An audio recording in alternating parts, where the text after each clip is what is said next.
Hi, and welcome to the Good Health Podcast. I'm your host, Nicole Good, a registered nutritional therapy practitioner and functional medicine practitioner. Join me as we explore thyroid, brain, and fatigue conditions with positivity. From Hashimoto's to multiple sclerosis, chronic fatigue to adrenal dysfunction, I've got you covered. With expert advice and tips to help you take action now and inspiring real patient stories from successful individuals who refuse to let their health hold them back. Start your journey to good health today. And don't forget to come and join the conversation on Instagram at good_health. That's GOODE. Or visit my website at nicolegoodhealth.com to find out more. Today, I'm welcoming Caroline Copp onto the Good Health Podcast. Caroline is a master Pilates trainer and health coach with over 20 years experience of working with women in midlife, menopause, and beyond. Caroline's interest in health developed at a young age when she was diagnosed with chronic fatigue and ME in her late teens, resulting in many years of searching for a treatment plan that didn't leave her more fatigued or in more pain. In her 20s, she discovered Pilates, which gave her a form of exercise that both challenged her whilst also rehabbing her injuries. She was in no pain for the first time in 10 years. The balanced approach of Pilates meant she was able to reduce her fatigue and still build strength. Within 12 months, she was running long distances, moving regularly, lifting weights, and enjoying life, all with no fatigue or pain. Caroline has dedicated most of her career to working with midlife women because she noticed the impact that perimenopause can have and how this correlated with what she experienced in her teens, where a previously fit, strong, and confident woman can be debilitated by lethargy, weakness, pain, and changes to mood. She trained as a health coach and now works exclusively with women aged 40 plus to help them to understand the impact of menopause and teach them the simplest solutions for an immediate transformation while paying particular attention to the future benefits for metabolic health and the risk of chronic disease. Through Caroline's signature membership, the Mind Body Academy, a combination of movement and health coaching, Caroline is on a mission to help women to live long, strong, and confident, energized, independent lives free from pain and chronic disease. Let's jump straight into the conversation today. So Caroline, welcome to the Good Health Podcast. It's great to have you here today. Thank you for having me. It's lovely to be here. Yeah, it's great to catch up. So we've known each other for a while now, but we haven't spoken for a bit. So it's nice to be able to do this and catch up with you. Today we're going to dig into Pilates and its health benefits and all of that side of things. So, when we talk about Pilates a lot. It's something that I use a lot with clients when I'm talking to them with exercise. It's one that I think people, particularly if they've got chronic illnesses or they've got fatigue or they're a bit burnt out, Pilates, yoga, those are the sorts of things that we tend to look to as well as sort of walking. So we know that Pilates is really good for us. It's something that if we say to somebody, go and do Pilates, they know it's going to do them good. They know that there's a benefit to it. But what is it about Pilates that makes it so good for us? Yeah, okay. I hear what you're saying. There are so many things. I mean, I could go down a complete rabbit hole here with variations. And I mean, I personally came to Pilates off the back of an illness. So the reason why Pilates can be so effective is that, to start with, it's reasonably gentle in that you can vary the degree to which how hard you work. So there are always modifications. There's always ways that you can adjust it. You can do different variations of it on equipment, with small equipment, on a mat. There's loads of different ways of getting to it. It's also something that you can do at home. You can do it on a video. You can do it in a class. There are lots of ways of accessing it, which makes it good for you immediately because it takes down those initial barriers to entry. The fundamentals about Pilates that make it so good for you is that we work from the inside out. So whereas other exercise routines will maybe focus on big muscles or big movements or big jumps or plyometrics or cardio gains, Pilates works to stabilize you from your center. So most people will know of Pilates benefits to your core and your pelvic floor. We work from that point. So everything starts there. We strengthen from the inside. We work on stability. We make sure the body is really safe and really stable and strong at its core. And then we start to spread out and we start to work the bigger muscles and in bigger ranges. Once you're working in bigger ranges and doing more, you are safe. You're coming at it from a safe perspective. So people often come to Pilates when they've got injuries or illnesses because of that focus, because we start small and we build. Having said that, even starting small, even if you're just working the very, very smallest, deepest internal rotator muscle of your shoulder, we can make that feel really challenging. So A really good teacher will make the smallest move really, really challenging. And the upside of that is that is very little else you can think about when you're doing a Pilates class. If you're doing it right, you can't really be distracted by anything else. You need to be focusing internally on the breathing, on the movement, on the specifics of it.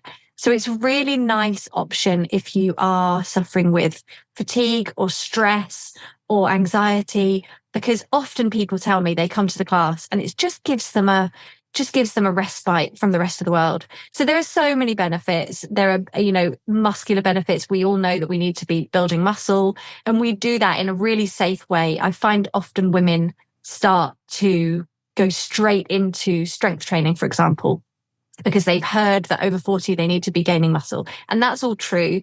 But very often people get injured doing those other types of exercise. So coming at it from a space of Pilates and getting that strength and stability first means that you're able to do more in the rest of your life and in the rest of your exercise routine. So it's great for you because it's really safe. Yeah. So you mentioned something there that I wanted to ask you about, actually, which was adapting exercises within Pilates, because I think this is something that a lot of people, and we'll sort of get into this a little bit more as we go through, but a lot of people that I work with are nervous sometimes because they're going back to exercise, or they're struggling. They maybe have always exercised, and now if they've got sort of the burnout and that sort of side of things, they're now struggling to do it, particularly to the level that they were. So in terms of being able to adapt or modify the exercises and things, can you do that to different fitness levels, to different health conditions? Is there, how much variation is there, I guess, is what I'm asking with that? Huge amount of variation. And that can sound potentially a little bit scary and overwhelming when people think, I just don't know. I don't know what I should and shouldn't be doing. Often with Pilates, we find people come to Pilates usually off the back of something else. 9 times out of 10. And I work predominantly with women midlife and beyond, but I'm talking about everybody when I say this, is that 9 times out of 10, people come to Pilates because of a reason. They've got an injury or an illness and something they're needing to rehab or overcome. So most Pilates teachers, and I say most, there are varying degrees of training and teachers, and it's an unregulated term. So anyone can technically teach Pilates, but do your research, make sure you've got a good teacher with a good amount of experience and a good training school. But most Pilates teachers will be very aware that the people in their class are coming to their class for different reasons. Usually when people start Pilates, it's very rare that people ever stop Pilates. So that should take away some of the fear for people, that it brings you a sense of control over your body and over your health. So when you begin, you need to be a little bit careful, making sure that you just keep the movements nice and small, be really mindful of how you're moving, focus on moving one body part at a time, and really focus on the stability in your body rather than the moving part. The moving part is always the distraction. In Pilates, we want to be working on and thinking about the stable bit. But in terms of modifications, there are thousands, and a good teacher should be telling you what they are all the way through. So, for example, lots of women I work with struggle with their wrists or their shoulders or their necks. So a good teacher will be giving a modification so that you're not putting excess weight through your shoulders or through your wrists. And that might mean a small change in how bent or straight your elbow is, or how connected your core is. And little changes all the time, little snippets of information mean that you at home, if you're doing it on a video, you should be able to modify it yourself. And a good teacher will be talking, you'll get this from me, talking a lot. They're talking all the time. They're giving constant instruction. So that's why I say it's really great if you're a bit stressed, or if you have anxiety, or you're, a bit nervous. It's a good teacher will talk you through it. Just listen, be prepared to never be right. You're constantly going to be correcting. I've been doing Pilates for 20 years and I'm never right. I'm always correcting and changing my position when I'm doing it. Constant adjustment, constant awareness of where you are in space, what your body's doing. And as long as you're doing that, you're going to be safe. Because as long as you're listening to the cues and listening to the modifications, you're going to be safe. But the teacher really and truly needs to be talking you through that as you go. So a good teacher will be talking a lot. They'll be demonstrating a lot. They'll be moving you and changing your position. And if you're in a class, prepare for that they might come and manually shift you around. Like I say, millions of modifications. You are always going to be safe with a decent teacher, but I would always suggest just take it small, start small, and don't always feel like you need to take the bigger, more exciting option. Because very often if you're injured, you shouldn't be anyway. But I know from experience, in a class of women, there'll be 10 women in there that shouldn't be doing the big variation, the final option. And they'll all take it because they see the person next to them doing it. Now, a good teacher should be empowering you to understand your body and what you're capable of. And knowing that a step that you take maybe a little bit backwards today will give you so many more benefits long term than doing the exciting big move now and then not being able to come back for another 2 weeks. So take it slowly, just take your time, and don't be fooled into thinking that the big moves are the harder moves, because often they're not. Yeah, that's something that I had with exercise when I first got back in, was that if I would still have now, if I stopped exercising and then start again, as I start doing something, if I push it too much, I then will be back out of exercise for however long, to a couple of weeks or something. It can be too much. And I think that's coming at exercise with a chronic illness. And that sort of, pacing yourself and easing yourself in, as frustrating as it can be. And I know how frustrating it can be to have to go slow, because I've had to do this so many times. But when you do go slow and you sort of you take that on board and you just accept it. I think that's what you have to do, is just accept going slow and taking it those sort of baby steps and getting there. Actually, you're exactly right. You stay in the exercise and you keep being able to do it long term. And that's what gets you the results, isn't it, at the end of the day? If you do it for 2 weeks at the higher level and then find you're out for a few weeks again, that's not going to get you the same results as doing the small steps and being able to continue. And the power of Pilates is in the detail. It is really in the small moves. It's the difference between having your hand at your temple or having your hand behind your head. That can make a huge difference to posture. For some person, that's going to send them into a scrunch. So although that's your optimum variation, maybe for that exercise, for other people, having your hand here is going to give you much more openness and connection. So I'm sorry, for the sake of the audio, wherever your hand is makes a difference over your posture. So taking a variation that feels like you're not necessarily pushing yourself as hard as you could be, but a variation that means that you are able to achieve the focus of the exercise, which, for example, could be improving your posture. If that's your focus, how do you best manage to do that today?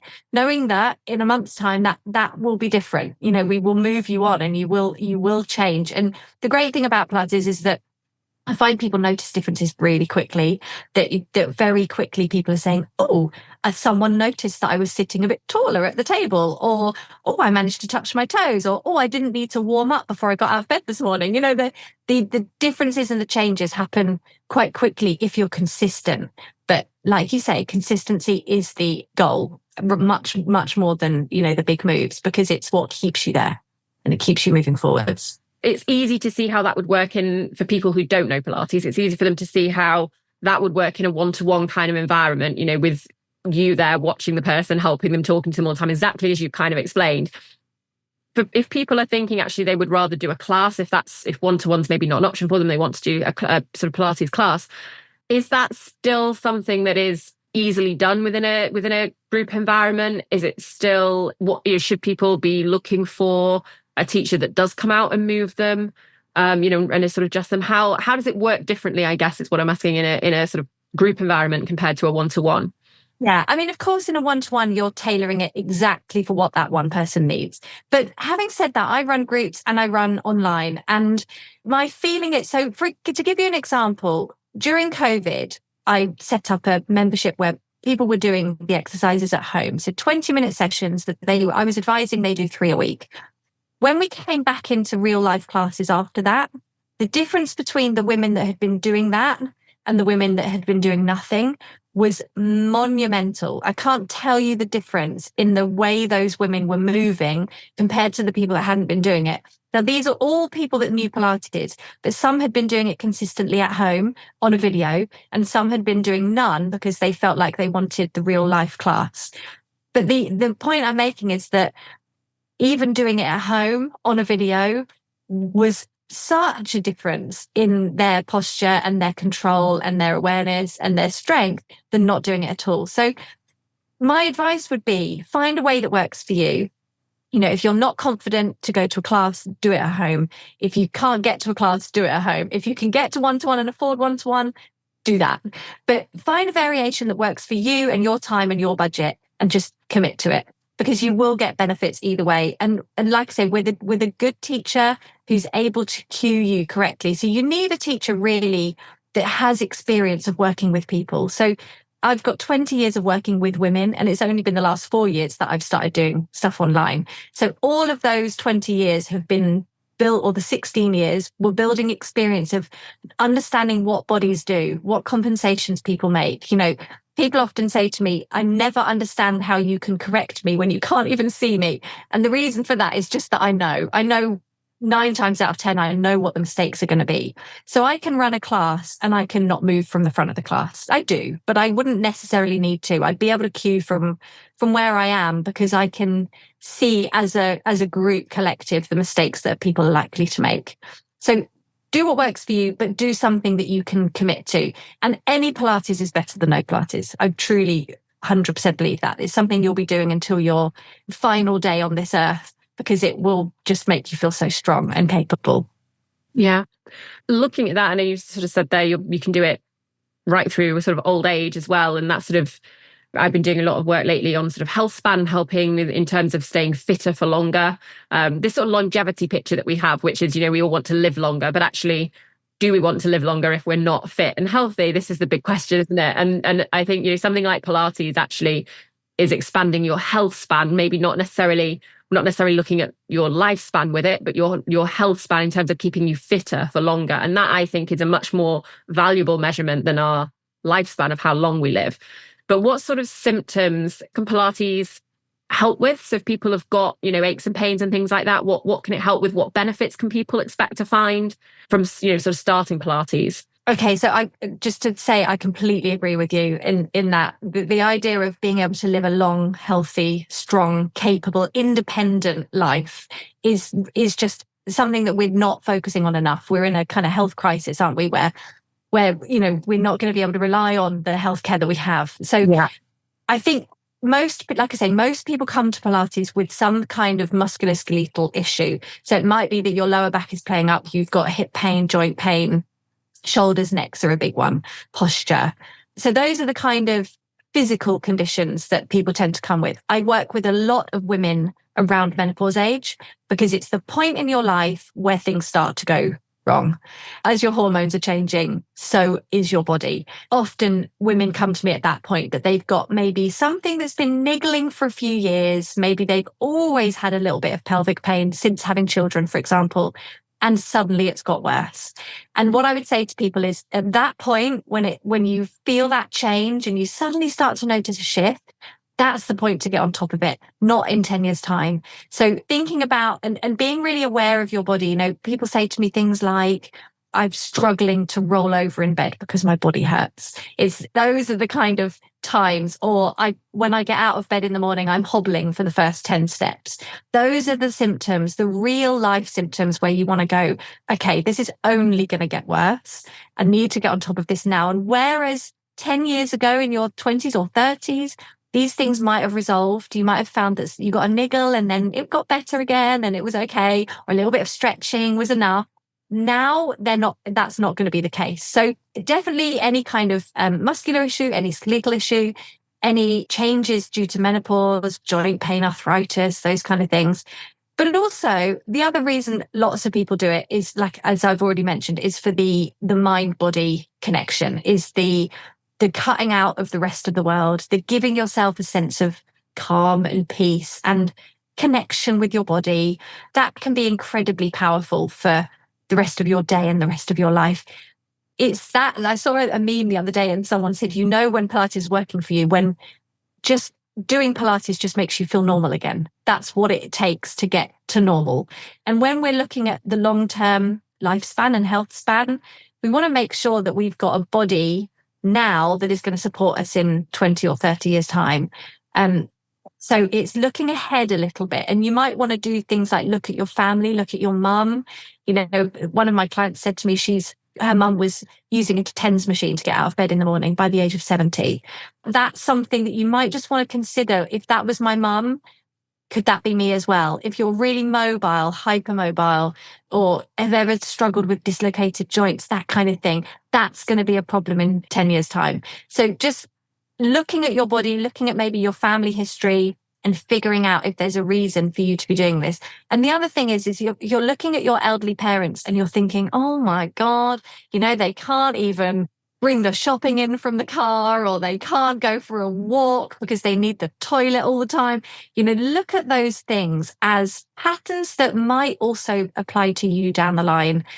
And how can you get ahead of that now? Because prevention is the answer. It's not sexy and it's not exciting, but it's the reality is that we're looking at creating a body that's we're going to be able to live in for the next however many years that we want to be on the planet. So if you're struggling with any kind of niggle, any injury, Pilates is definitely the next step. Yeah. It's about not accepting these things that we see as, natural aging. I think we've become kind of adapted, I think, to sort of accepting, like, oh, well, you get arthritis when you get older, you get a bit of joint pain, you get muscular pain, but actually it doesn't have to be that way necessarily. I'm not saying that we don't age, we do age, but there's a lot of things that we have become a bit accustomed to accepting as aging that we shouldn't really accept as aging, and that we can do things about those niggles and we don't have to live with them. Oh, absolutely. And like you say, it's that acceptance piece. It's realizing that, yeah, we're aging and yeah, there's going to be some wear and tear and we might not feel as sprightly as we did, but it's not accepting that as normal. And I see lots of women, the menopause piece is having a huge amount of press. It's having its moment, which is amazing. But there's still so many women that accept changes to things like their energy, their fatigue, their cognition, these kind of things. And they're accepting it as age and putting it in the bracket of age. Yeah, I see so many people come to me because I work with energy and immunity, and that's that side of things. So I get so many women at that age that have got the brain fog, the fatigue, the energy levels have dropped. They're just not feeling as good as they used to feel.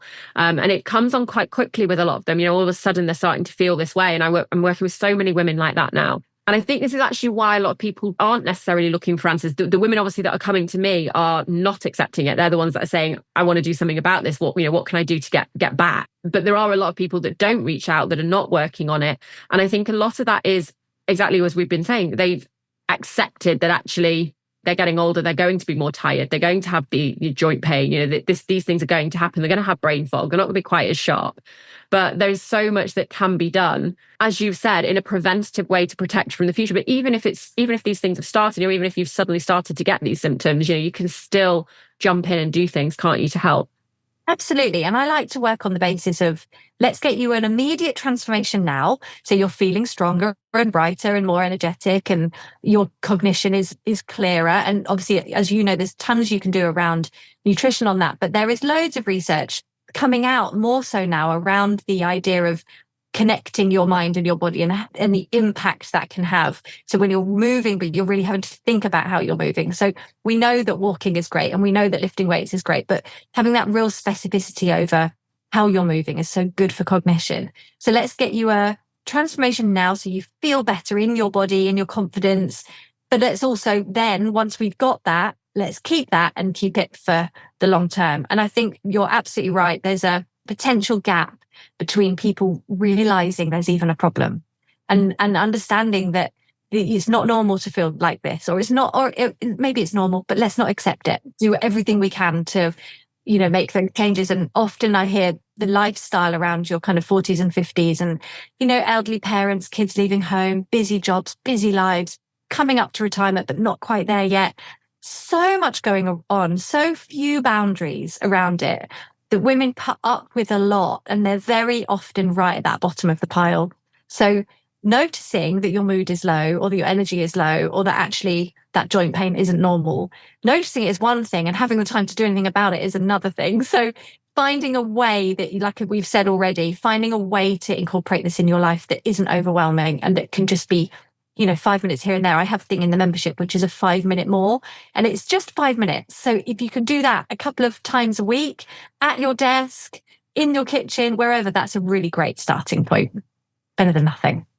Yeah, absolutely. And it's learning something new as well, because I talk to a lot of women at that sort of age where they are having the brain fog and the cognitive, and men as well, actually. A lot of men are coming to me as well with this sort of cognitive dysfunction as they get to that sort of age, which that sort of 40s and 50s. And I talk to them a lot about learning something new, because that activates a whole other part of the brain, and it's helping keep, we're using the age-old saying, isn't it? If you don't use it, you lose it. And, it's the same with our brain. As a child, we're learning something new constantly. We're at school, we're studying, we're, even as babies, you're starting to learn to crawl and learn to walk, and, we're learning so much. And then the older we get, I think the less we sort of learn new things, which is probably exactly as you've said, comes down to that lifestyle, of that busy lifestyle. You're in your job, you're actually doing quite well at your job now. So you're not necessarily learning something new in your job. You're more sort of, you're building and growing in it, but not necessarily learning something new. And we don't do those things as much as we get older, but that is really important as well for that, cognitive function as we get older. It's really important to learn something new, and actually going out and doing something like picking up a new skill like Pilates is really good for that brain function and that cognitive function as we get older as well. Definitely. And the difficulty with movement is that it's not just use it or lose it, it's use it or it will get really hard. Like if you don't use it, it's going to get really hard. Your pelvic floor, if you don't strengthen it, it's going to let you down. Your body, if you don't strengthen it, is going to get really painful. So it's use it or it's going to become really, really hard. And that's going to have a huge impact on the rest of your life and on your fun. Our later years, we want that retirement to be all about traveling or grandkids, or you want to be the granny that's at the water park, and you want to be the granddad that's, off on a 3-day hike. We want to do these things. So we have to be looking after our bodies to be able to get us to that point. And it's never too late to start that. My dad started in his 70s. And he said for the first time in 25 years, he hasn't got back pain. So he's only trusted me for the last 3 years, but he's Yeah, and that's typical though, isn't it? When we do something like this, it's typical that they sort of take it on a lot later. Better late than never, though. It's never too late. Exactly. It's never too late. I always say that. It's never too late. So what is the difference between yoga and Pilates? Like we said at the beginning, there are two things: yoga, Pilates, walking. If people are particularly sort of with, which we'll come on to, but sort of chronic fatigue patients, things like this, they tend to be the things that we sort of recommend. Probably people have got more of a concept if they're not doing, not sort of doing these things, not already doing Pilates. I think people generally have probably got a bit more of a concept of what yoga is, maybe to what Pilates is. So can you kind of explain the difference between the two and what might make somebody choose Pilates over yoga? Absolutely. So my advice would be is that they sit really nicely together. I do both. I love both. Yoga for me, and I'll speak about it from my perspective, is that yoga is I feel amazing when I'm doing it and after I've done it. It's more about sitting in, and there are different types of yoga, but generally speaking, you sit in specific postures.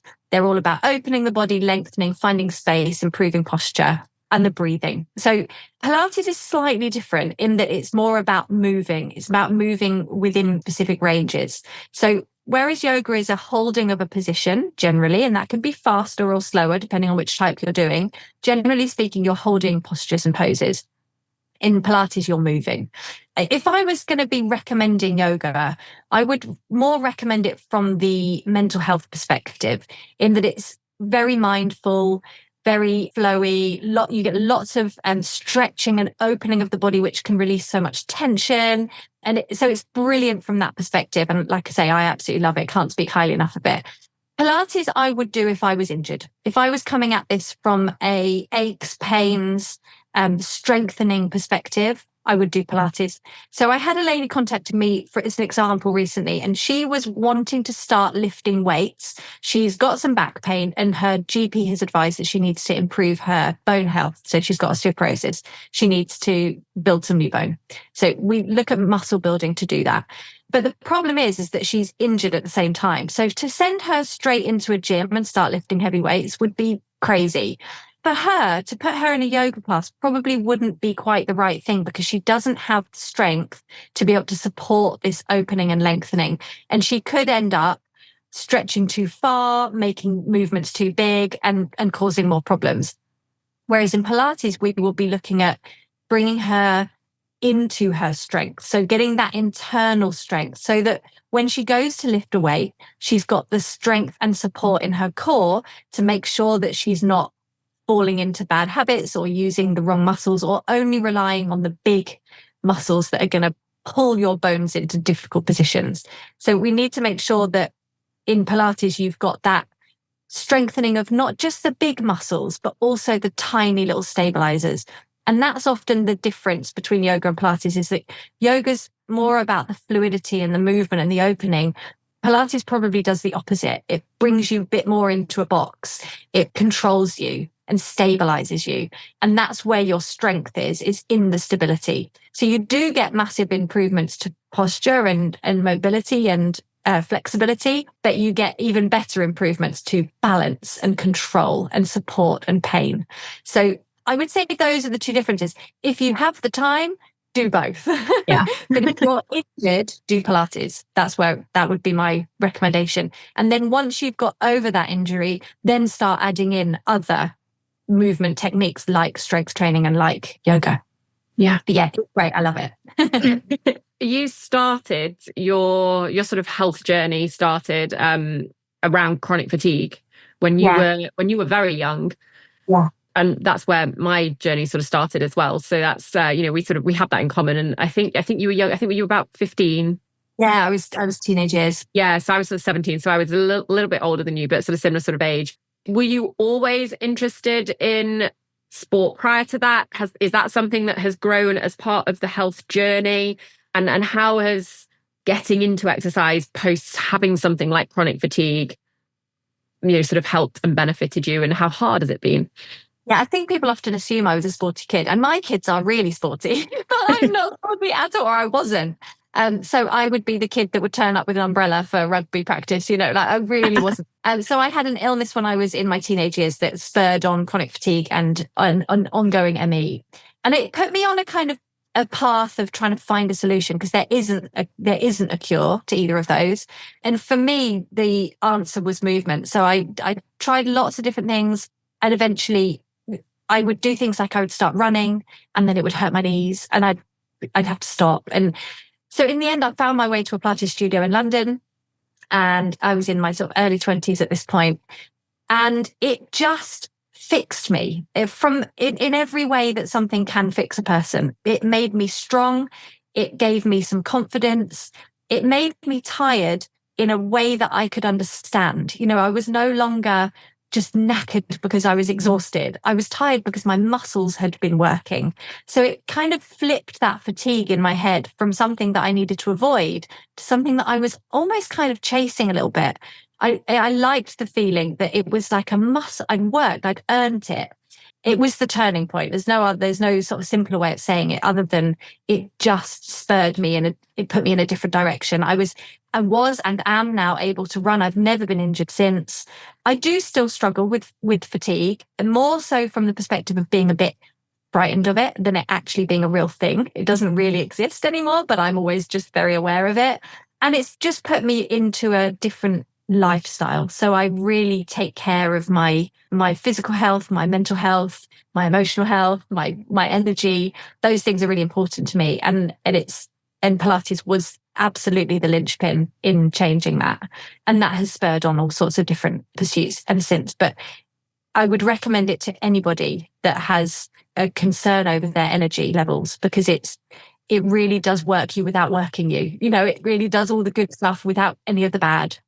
You don't have those days and days of muscle soreness afterwards. In fact, you really shouldn't get too much of that after a Pilates class. So it's, I would highly recommend it for anyone with any kind of chronic illness. If people are listening to this and thinking, or now thinking, maybe they weren't at the beginning, but maybe they are now thinking that they'd actually like to start Pilates, like to get into it, what would be your advice for a person who is maybe a little bit nervous about it, or has got, an injury or fatigue or, whatever it might be?